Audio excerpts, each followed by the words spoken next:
삼국지 하면 어떤 모습이 가장 먼저 떠오르시나요? 아마도 수많은 영웅들이 칼과 창을 맞대고 전장을 피로 물들이는 장엄한 전투 장면이 아닐까 싶습니다. 하지만 정말 그럴까요? 천만에요. 때로는 거대한 전투의 승패를 가른 진짜 전쟁은 흙먼지 날리는 전장이 아닌 조용하고도 치열한 회담장에서 펼쳐지기도 했습니다. 오늘 우리는 바로 그 보이지 않는 전쟁터에서 칼 대신 붓과 혀로 천하의 판도를 뒤흔들었던 한 지략가의 이야기를 깊이 들여다볼까 합니다.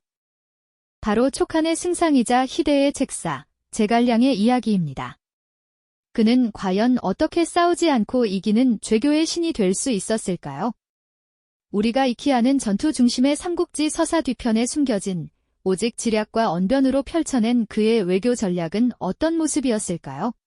그의 발자취를 따라가다 보면 단순한 군사적 천재성을 넘어선 제갈량의 진정한 천재성을 발견하게 되실 겁니다. 강렬한 몰입감 속에서 삼국지의 새로운 면모를 탐험할 준비가 되셨나요? 그럼 이제 제갈량의 위대한 외교 여정이 시작된 그 첫걸음으로 함께 떠나보시죠. 이야기는 바야흐로 혼란의 극에 달했던 후한말, 유비가 조조에게 쫓겨 천하를 떠돌던 절박한 시점에서 출발합니다. 당시 유비의 세력은 조조의 막강한 군대에 밀려 마치 뿌리 뽑힌 나무처럼 갈 곳 없이 표류하고 있었죠. 조조군의 추격에 백성들마저 고난을 함께하며 유비와 그의 무리는 말 그대로 풍전등화의 위기에 처해 있었습니다. 하루하루가 생존을 위한 처절한 몸부림이었고 미래는 한치 앞도 내다볼 수 없는 어둠 그 자체였습니다. 하지만 바로 그 절망의 순간 유비는 한 줄기 희망을 만나게 됩니다. 바로 초야에 묻혀있던 젊은 지략가 제갈량을 찾아 삼고초려 끝에 모셔온 것이죠. 26의 젊은 나이였지만 제갈량은 유비에게 마치 눈앞에 펼쳐진 듯 선명한 미래를 그려 보였습니다. 그것이 바로 역사의 길이 남을 천하삼분지계, 즉 천하를 셋으로 나누어 촉한의 기반을 다지겠다는 원대한 계획이었습니다. 이 계획의 핵심은 무엇이었을까요? 바로 유비의 세력이 형주와 익주를 차지하여 기반을 다진 후 북방의 강대한 위나라를 견제하기 위해 남방의 오나라와 굳건한 동맹을 맺는 것이었습니다. 오나라, 즉 강동 지역은 비옥한 땅과 견고한 수비를 자랑하며 손권이라는 걸출한 지도자 아래 이미 강력한 세력을 구축하고 있었죠. 제갈량은 유비가 약소국으로서 강대국 틈바구니에서 살아남고 나아가 천하 통일의 꿈을 이루기 위해서는 무력만으로는 결코 불가능하다는 것을 꿰뚫어 보았던 겁니다. 그의 지략은 단순히 병력을 운용하는 전술적인 차원을 넘어 거시적인 국제 정세와 각국의 이해관계를 꿰뚫는 외교 전략을 포함하고 있었던 것이죠. 천하삼분지계는 단순한 영토 확장 계획이 아니라 약소국이 강대국 사이에서 생존하고 번영할 수 있는 가장 현실적인 외교적 로드맵이었던 셈입니다. 이처럼 제갈량의 외교적 해안은 유비가 절체절명의 위기에 처했을 때 촉한이라는 국가의 씨앗을 심고 그 미래를 설계하는 데 결정적인 역할을 했습니다. 이는 제갈량 외교의 첫 단추이자 앞으로 펼쳐질 수많은 외교적 난관과 성공의 서막을 알리는 중요한 순간이었죠. 과연 이 외교의 씨앗은 어떤 열매를 맺게 될까요? 우리는 다음 이야기에서 그 해답을 찾아볼 것입니다. 외교의 씨앗이 어떤 열매를 맺을지 궁금하셨죠? 그 대답은 바로 거대한 폭풍처럼 몰려오는 조조의 대군 앞에서 찾아옵니다. 당시 조조는 북방을 통일하고 파죽지세로 남하하며 천하를 집어삼킬 듯한 기세였죠. 유비는 여전히 쫓기는 신세였고 강동의 손권 역시 풍전등화 같은 위기에 놓여 있었습니다. 이 절체절명의 순간 제갈량은 유비의 명을 받아 위험천만한 강동으로 발걸음을 옮깁니다. 그의 임무는 단 하나, 바로 손권과 주유를 설득하여 유비와 손을 잡게 하는 것이었습니다. 생각해 보십시오. 당시 유비의 세력은 보잘것없었고 손권은 강동의 주인으로서 자존심이 대단했죠. 특히 주유는 천하의 제사 제갈량을 견제하며 끊임없이 그의 능력을 시험하려 들었습니다. 하지만 제갈량은 그들의 의심과 자만심, 그리고 오만함 속에서도 흔들리지 않았습니다. 때로는 조조의 위협을 과장하여 위기감을 고조시키고, 때로는 손권과 주유의 영웅심을 자극하며, 때로는 그들의 자존심을 건드리는 듯한 날카로운 언변으로 그들의 심리를 꿰뚫어 보았죠. 마치 팽팽한 외줄타기처럼 아슬아슬한 설득의 과정이었습니다. 수많은 난관과 기싸움 끝에 마침내 촉과 오의 동맹이 성사됩니다. 강대국 조조에 맞서 약소국 유비와 중견국 오나라가 손을 잡은 것이죠. 그리고 이 외교적 성공은 역사에 길이 남을 적벽대전 승리의 결정적인 발판이 됩니다. 붉게 타오르는 적벽의 불길은 단순히 병사들의 희생이 아닌 제갈량의 지략과 언변이 빚어낸 외교적 승리의 상징이었던 셈입니다. 칼과 창이 아닌 붓과 혀로 천하의 판도를 뒤바꾼 기적, 그것이 바로 적벽대전이었으니까요. 승리 후 안도하는 유비와 제갈량의 모습은 이 외교의 위대함을 말없이 보여주는 듯 했습니다. 하지만 동맹이라는 것은 언제나 깨지기 쉬운 유리잔과도 같다는 사실을 잊어서는 안 됩니다. 적벽대전 이후에도 촉과 오의 동맹은 수많은 시험대에 오르게 되죠. 특히 관우의 죽음은 동맹의 취약성을 여실히 드러낸 비극적인 사건이었습니다. 오나라의 기습으로 관우가 목숨을 잃자 유비는 분노에 휩싸여 복수를 위해 오나라를 공격했고 이는 이릉대전이라는 또 다른 참혹한 전쟁으로 이어졌습니다. 이릉대전에서 촉하는 처참하게 패배했고 유비는 그 충격으로 세상을 떠나게 됩니다. 이처럼 외교의 냉혹한 현실은 우방도 언제든 적이 될 수 있다는 것을 보여주며 아무리 견고한 동맹이라도 한순간의 오판이나 감정 싸움으로 무너질 수 있음을 일깨워 주었죠.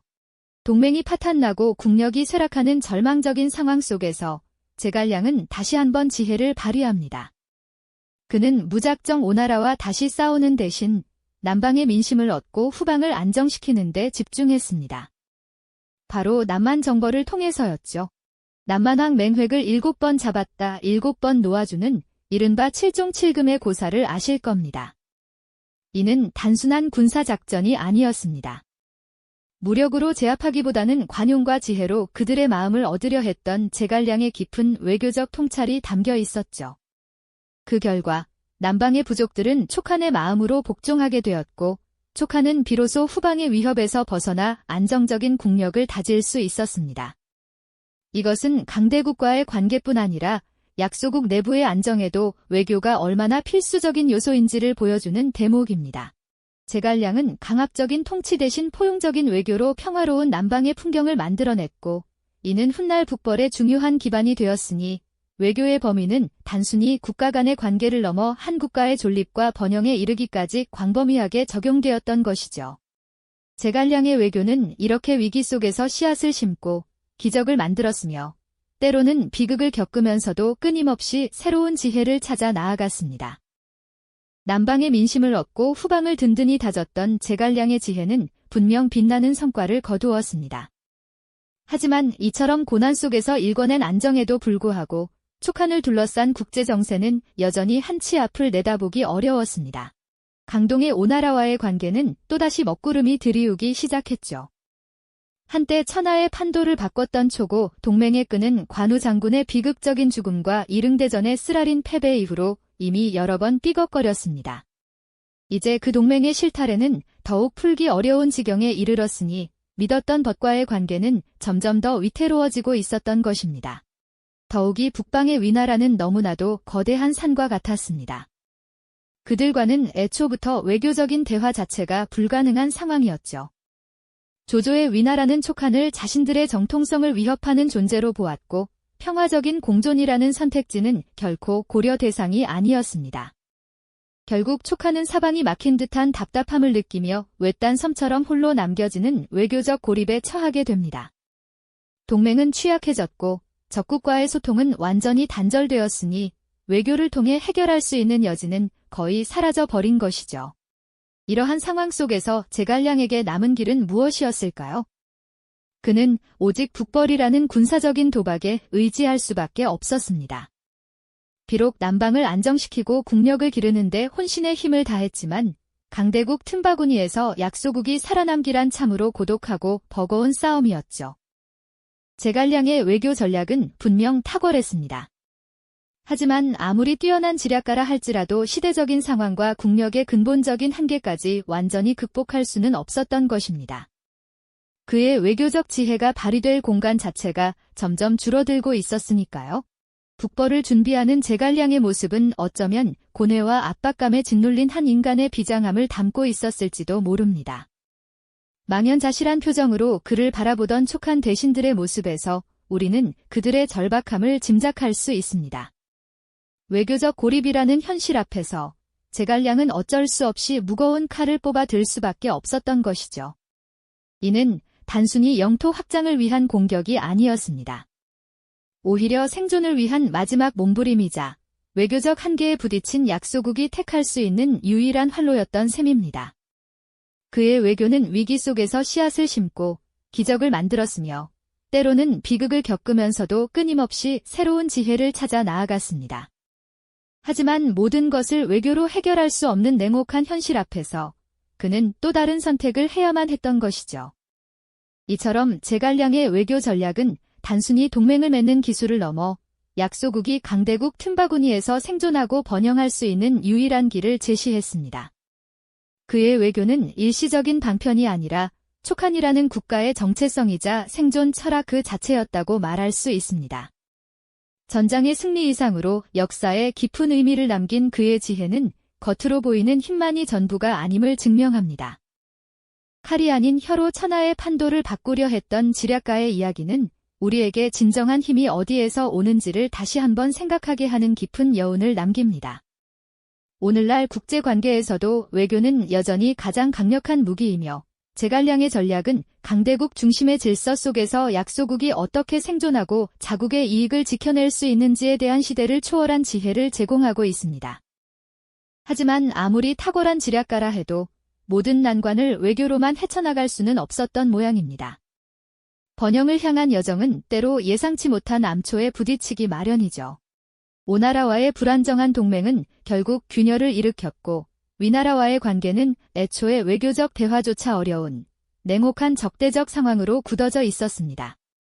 관우의 죽음이라는 비극 이후 오나라와의 관계는 돌이킬 수 없을 만큼 악화되었고 뒤이은 이릉대전의 참패는 그 상처를 더욱 깊게 만들지 않았습니까? 촉하는 말 그대로 고립무원의 처지에 놓이게 된 것이죠. 지도를 펼쳐보면 천하를 삼분하던 위와 오라는 거대한 두 강대국 틈바구니에서 촉하는 마치 홀로 떠있는 외로운 섬처럼 위태롭게 존재하고 있었습니다. 이러한 외교적 고립은 제갈량에게 피할 수 없는 선택을 강요했습니다. 바로 북벌이라는 어쩌면 무모해 보일 수도 있는 군사적 도박이었죠. 그의 북벌은 단순히 잃어버린 한나라의 영토를 되찾으려는 대의 명분만을 위한 것이 아니었을 겁니다. 오히려 위축된 국력과 한정된 자원 속에서 외교적 활로가 막힌 약소국이 생존을 위해 택할 수 있는 유일한 자구책이자 마지막 희망이었을지도 모릅니다. 어두운 밤, 홀로 불을 밝히고 고뇌하는 제갈량의 모습, 그리고 그의 비장한 결단을 묵묵히 따를 수밖에 없었던 촉한 대신들의 망연자실한 표정에서 당시 촉한이 짊어진 압박감과 비극적인 운명을 짐작해 볼 수 있습니다. 모든 책략과 외교적 노력이 한계에 부딪혔을 때 칼을 뽑아드는 지략가의 고독한 뒷모습은 우리에게 깊은 안타까움을 선사합니다. 이처럼 제갈량의 외교 전략은 놀라운 지혜와 수많은 성공을 거두었지만 결국 시대적 상황과 국력의 냉엄한 한계를 완전히 뛰어넘지는 못했습니다. 아무리 뛰어난 지략가라도 모든 것을 바꿀 수는 없다는 인간적인 한계와 비극성이 느껴지는 대목이죠. 그의 지혜가 빛났던 순간만큼이나 그가 짊어져야 했던 고통의 무게 또한 결코 가볍지 않았을 겁니다. 하지만 이러한 현실적인 한계에도 불구하고 제갈량의 외교 전략이 역사에 남긴 의미는 결코 퇴색하지 않습니다.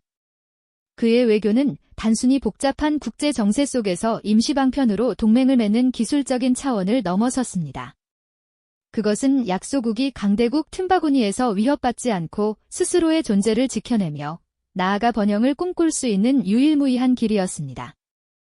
촉한이라는 나라는 어쩌면 제갈량의 탁월한 외교적 지혜 없이는 제대로 존속조차 어려웠을지 모릅니다. 그의 외교는 일시적인 방편이 아니라 촉한이라는 국가의 정체성 그 자체였고 모든 위협 속에서 살아남기 위한 생존 철학이었던 셈입니다. 전장에서의 화려한 승리 이상으로 역사에 깊은 의미를 남긴 그의 지혜는 겉으로 드러나는 무력만이 모든 것을 결정하는 진정한 힘이 아님을 우리에게 분명히 보여줍니다. 보이지 않는 곳에서 발휘된 지략과 설득의 힘이 얼마나 강력한지를 말이죠. 때로는 칼보다 강한 혀로, 때로는 냉철한 판단력과 끈기 있는 설득으로 그는 천하의 판도를 뒤바꾸려 애썼습니다. 그의 지략은 단순한 책략을 넘어 약한 자들이 강한 자들 사이에서 어떻게 존엄을 지키고 미래를 개척할 수 있는지에 대한 깊은 통찰을 담고 있는 것이죠. 이는 시대를 초월하여 오늘날까지도 유효한 메시지가 아닐까요? 오늘날 우리가 살아가는 국제관계 또한 크게 다르지 않습니다.